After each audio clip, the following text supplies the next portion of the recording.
Nós estamos diante do fim. Os sinais apontam e cada dia que passamos, cada dia que vivemos, temos mais e mais a certeza de que não tarda a volta do Senhor. Irmãos, nós estamos falando isso sistematicamente, porque os sinais têm se apresentado de forma palpável aos nossos olhos, a ponto de, mesmo aqueles que não frequentam um templo, mesmo aqueles que não têm muita ligação com a palavra de Deus, estarem sensíveis. E você conversa com gente que não pisa numa igreja, que não abre uma Bíblia, mas que diz assim: o negócio está esquisito. Porque Jesus Cristo está às portas para voltar. E Ele é a solução para o fim. Eu queria te convidar a acompanhar a leitura do texto, Apocalipse capítulo 2, versículo 8, 9, 10 e 11. Você pode acompanhar aí pela projeção. Escreva esta carta ao anjo da igreja em Esmirna. Esta é a mensagem daquele que é o primeiro e o último, quem esteve morto, mas agora vive. Conheço suas aflições e sua pobreza, mas você é rico. Sei da blasfêmia dos que se opõem a você. Eles se dizem judeus, mas não são, pois a sinagoga deles pertence a Satanás. Não tenha medo do que está prestes a sofrer. O diabo lançará alguns de vocês na prisão, a fim de prová-los, e terão aflições por 10 dias. Mas se você permanecer fiel, mesmo diante da morte, eu lhe darei a coroa da vida. Quem tem ouvidos, ouça. Quem tem ouvidos para ouvir, ouça o que o Espírito diz às igrejas. Quem for vitorioso não sofrerá o dano da segunda morte. Irmãos, a segunda morte não é para nós. Nós estamos livres. Morreremos porque este é o fim de toda a carne humana. Mas a segunda morte não está imputada sobre nós, porque Jesus Cristo nos livrou da morte. O livro de Apocalipse, por vezes, ele é até rejeitado, ele por vezes sofre uma resistência. O termo Apocalipse ficou estigmatizado ao ponto de uma situação ou outra a gente dizer assim: é um cenário apocalíptico. Tem gente que faz até uma oração antes de ler Apocalipse: Senhor, me proteja desse livro, Senhor, me guarda, medo de abrir Apocalipse. Mas o texto de Apocalipse de João, em se tratando de literatura, ele traz para a gente, e é um gênero muito comum da cultura judaica, com o propósito de um texto de alento, de tranquilizar o nosso coração, de encorajamento, de alegria. Porque, irmãos, é um texto rico, é um texto poderoso, porque a palavra do Senhor, há muita especulação no seu estudo, mas de uma coisa a gente pode ter certeza: a gente não tem muita profundidade textual, inclusive, para dizer como será isso ou aquilo, mas o que importa é saber que estamos nas mãos do Senhor, que a solução, que é Jesus Cristo, foi apresentada à nossa vida, e um dia nós rasgamos o nosso coração para Ele, e precisamos fazer isso todos os dias. O André está lá no final, e me chama a atenção, e eu sei que a você também, quem é PIB Porto Novo, que de vez em quando a gente cita o nome do André aqui. Só esse ano, a gente está em outubro, André deve ter aceitado Jesus esse ano umas 17 vezes. Irmãos, eu tenho olhado para esse gesto do André como um gesto de repetição da nossa vida. Porque quantas vezes nós precisamos fazer isso? Senhor, eu estou entregando o meu coração ao Senhor mais uma vez. Meu coração está longe, Senhor. Eu entrego a minha vida, Pai. Eu aceito o Teu sacrifício na minha vida. Eu estou olhando para outros lados. Eu estou me agarrando a outras coisas. Eu quero estar na Tua presença, Senhor. Eu estou aqui me apresentando novamente.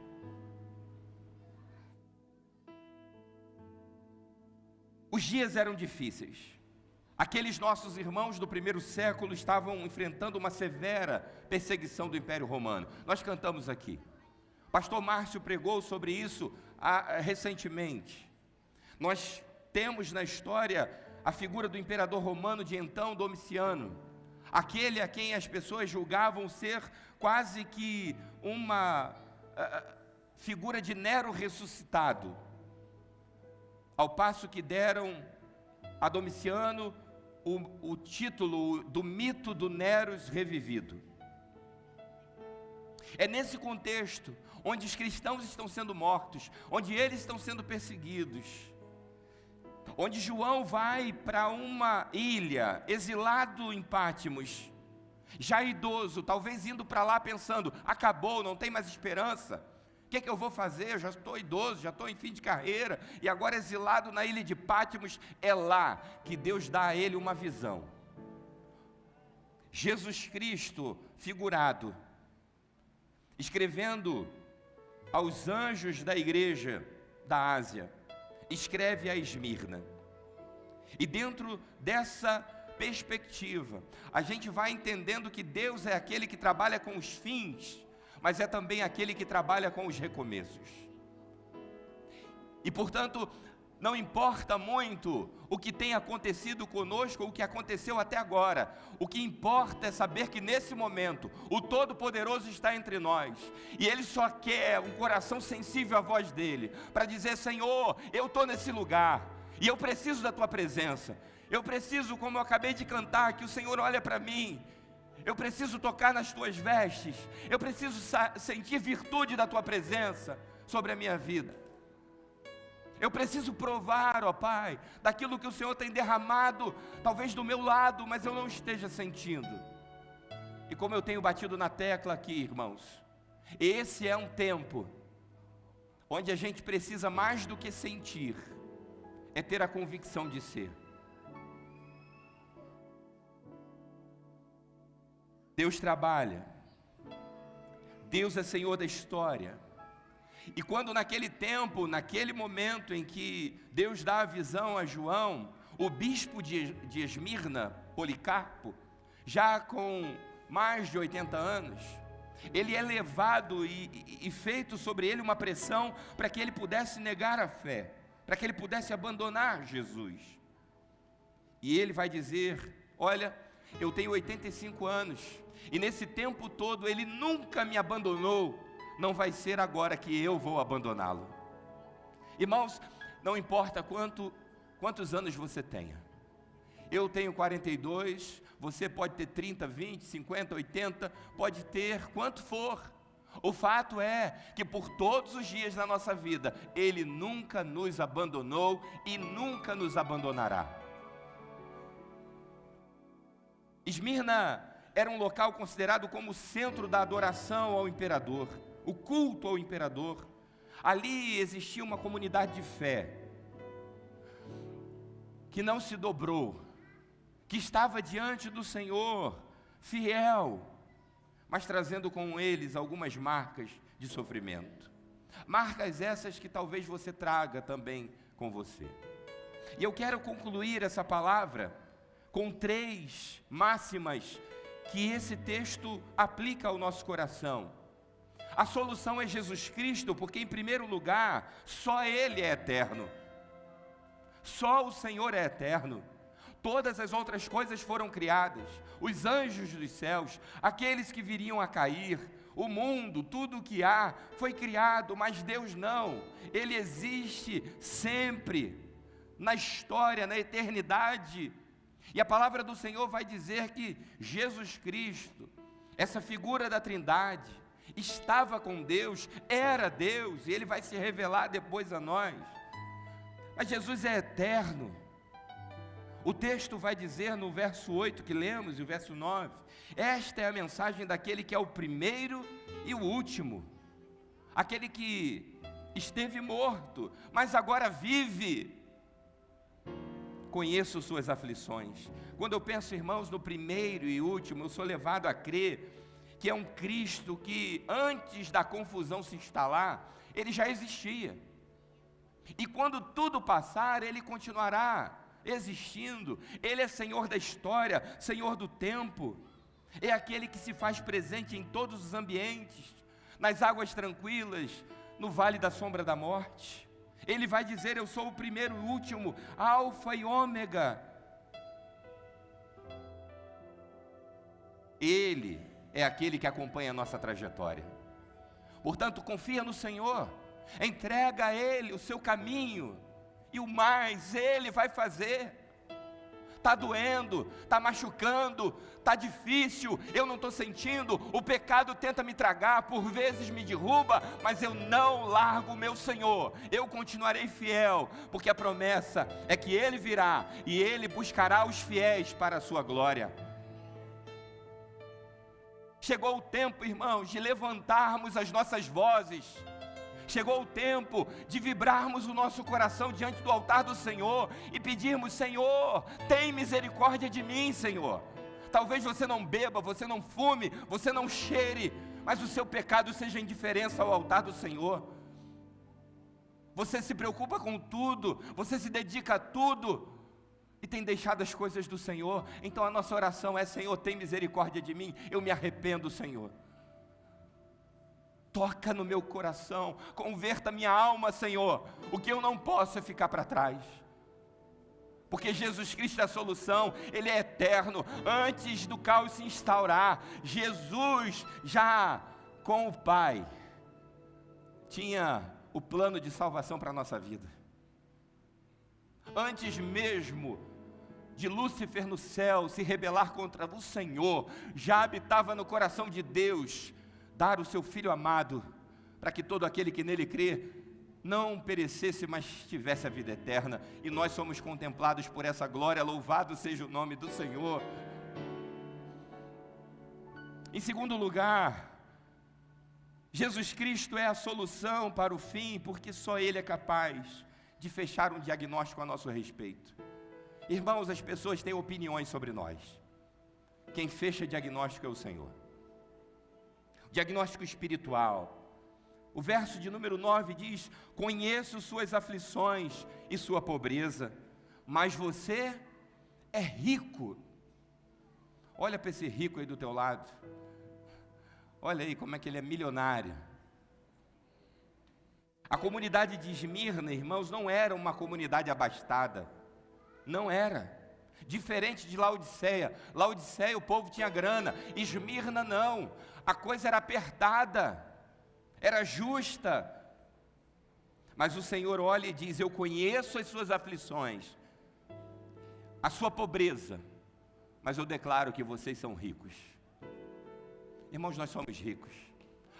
Eu estava lá hoje no culto de manhã, lá nessa igreja, e dizendo: Senhor, obrigado pela riqueza da nossa igreja.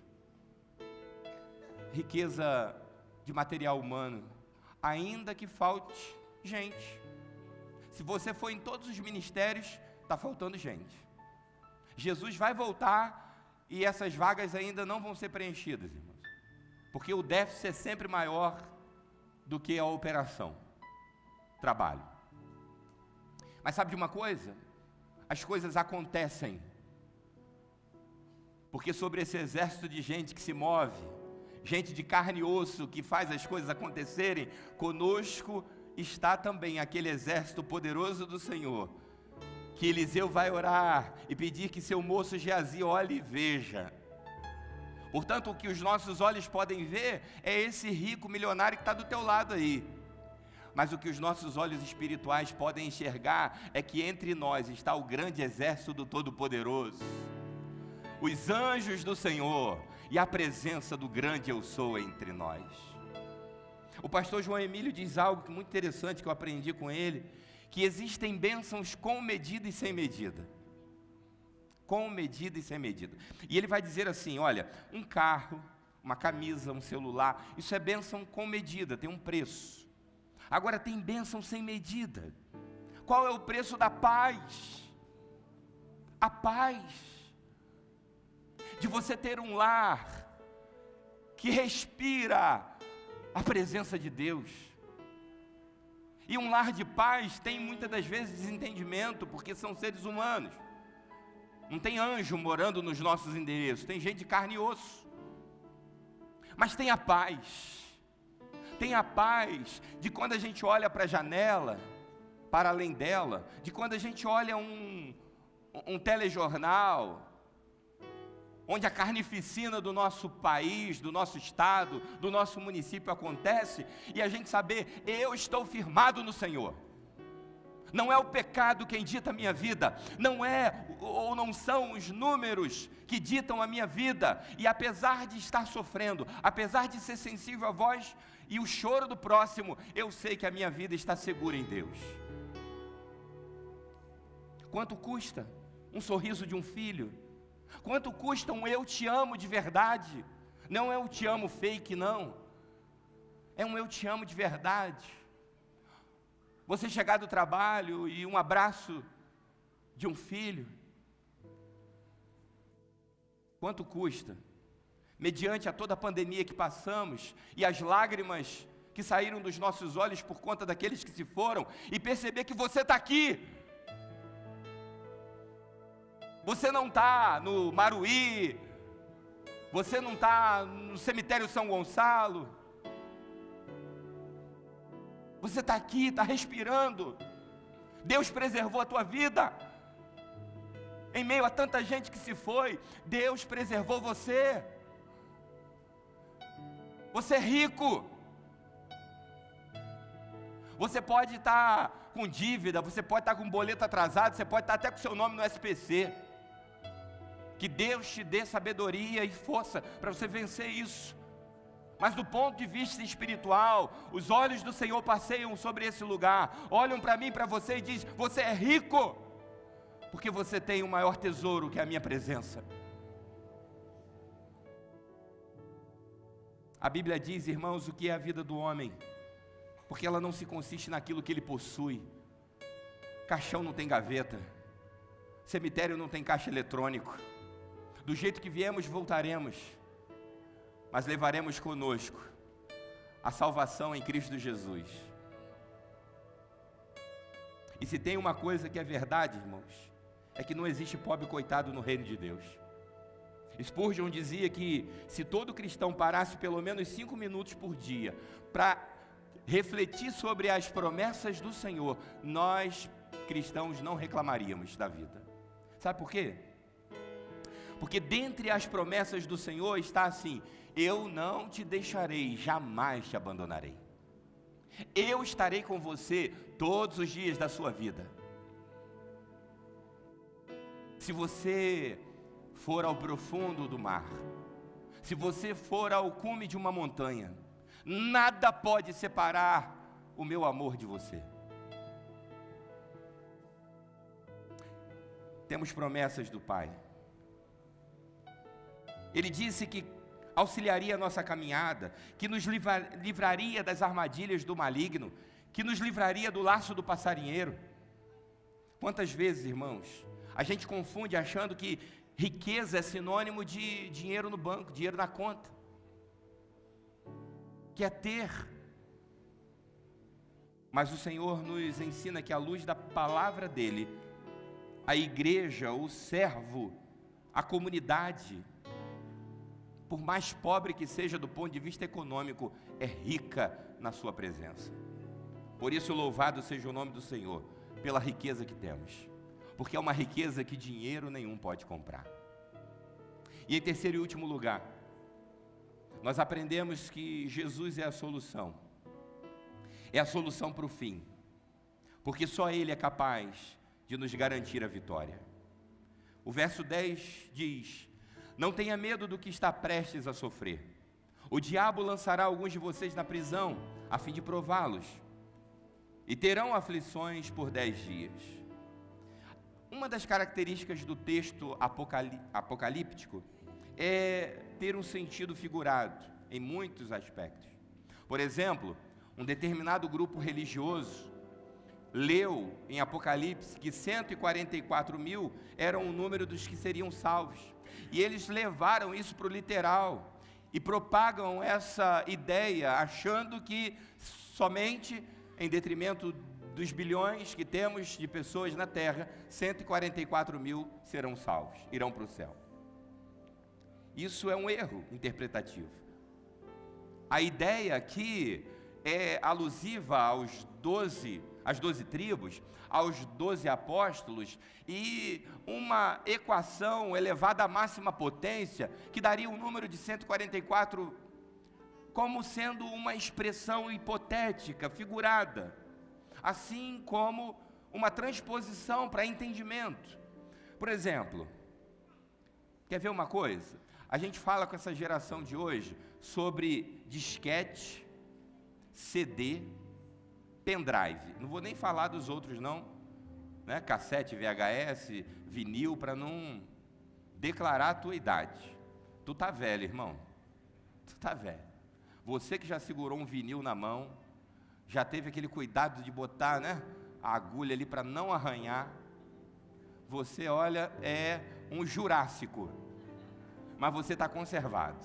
Como disse a Ana Paula, continua mesmo jurassicamente guti-guti. O fato é que se nós disséssemos a alguém em 1995, com o auge da Microsoft, com o potente Windows 95, que teríamos um dispositivo, anos depois, para guardar 1 tera de capacidade, eu estou jogando aqui o mínimo, a pessoa diria, isso não é possível. O computador era um Fusca, que você sentava assim, o tamanho do bicho, e com a memória do tamanho de uma unha. Hoje você tem um dispositivo microscópico que guarda uma capacidade imensa de arquivos. Então é uma transposição, assim como a simbologia do 10 dias, não 10 dias de sofrimento, baseados em 10 dias de 24 horas, mas um período. Irmãos, a gente sofre, e como sofre? A gente sai de um culto abençoado como esse, e aí a gente lembra, não paguei a conta de luz ainda esse mês. Aí a gente lembra, eu tenho que resolver aquele negócio lá que está vazando lá em casa.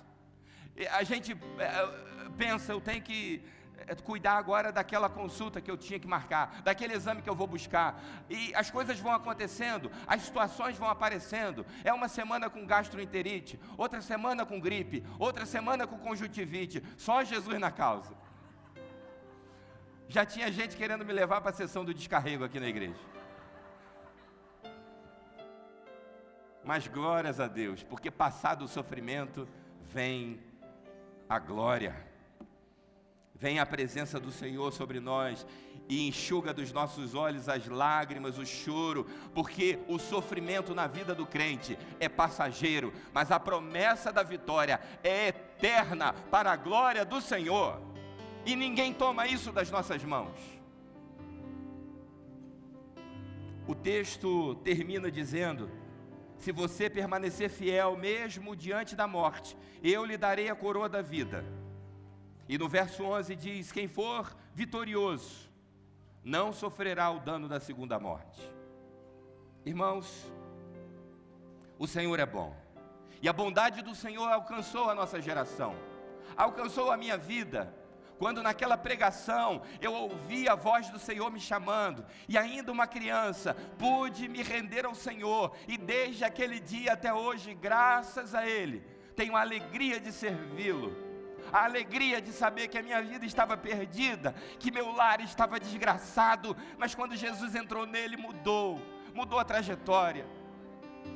Os sofrimentos continuaram, as lutas mudaram, mas elas permaneceram presentes. Mas havia agora no coração da gente uma esperança nova, um renovo da parte do Senhor, porque a solução, que é Jesus Cristo, entrou na nossa vida para mostrar que pode vir o que vier, mas quando nós nos mantemos diante da bondade do Senhor, da misericórdia que se renova sobre a nossa vida, nós contemplamos já o dia da vitória, o dia final. Esse texto lembra a gente, como Isaías escreveu no capítulo 53, que todos nós andávamos desgarrados como ovelhas que não têm pastor, e desviados pelos próprios caminhos, mas a palavra do Senhor vai dizer que onde abundou o pecado, superabundou a graça do Senhor. Se o estrago do pecado foi grande, se o estrago do pecado foi enorme, o bálsamo da graça foi ainda maior. Aleluia! Tenha em Jesus, meu irmão, minha irmã, a única esperança. A igreja brasileira, por vezes, tem posto a esperança em gente que falha. Não ponha a sua esperança neste ou em qualquer outro pastor.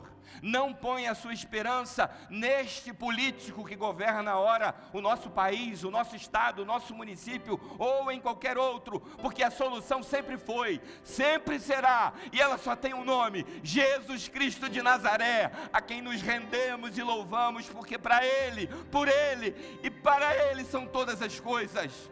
Aleluia! É Ele, é a Ele. Ele é a solução para a nossa vida, irmãos. Ele é a solução para os nossos temores. Ele é a solução para a nossa casa. Ele é a solução para aquele filho perdido. Ele é a solução para a falta de dinheiro. Ele é a solução para o sono que foi embora. Ele é a solução para as incertezas. É Ele, o alfa, o ômega, o princípio e o fim.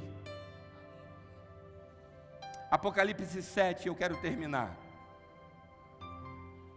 João vai ter uma outra visão. Apocalipse 7, a partir do verso 9, diz assim: depois disso, vi uma imensa multidão. E eu queria te convidar a ficar em pé agora. Grande demais para ser contada. E o ministério de louvor pode ir vindo. De todas as nações, tribos, povos e línguas, em pé diante do trono e diante do Cordeiro, usavam vestes brancas e seguravam ramos de palmeiras e gritavam com grande estrondo: a salvação vem do nosso Deus, que está sentado no trono e do Cordeiro. E todos os anjos estavam em pé ao redor do trono, dos anciãos, dos 4 seres vivos, prostraram-se com o rosto em terra diante do trono e adoraram a Deus, cantando: amém, louvor e glória e sabedoria, gratidão e honra, força e poder, pertence a nosso Deus, para todo sempre, amém. Sabe quem João via nesse momento? A mim e a você. Quando João olhava essa multidão, eu estava nela, você estava nela. Eu vim com a camisa de missões, você veio com a laranja, rosa, branca, preta, mas todos nós estamos aqui vestidos espiritualmente, com as vestes brancas dadas pelo Senhor, a solução da nossa vida.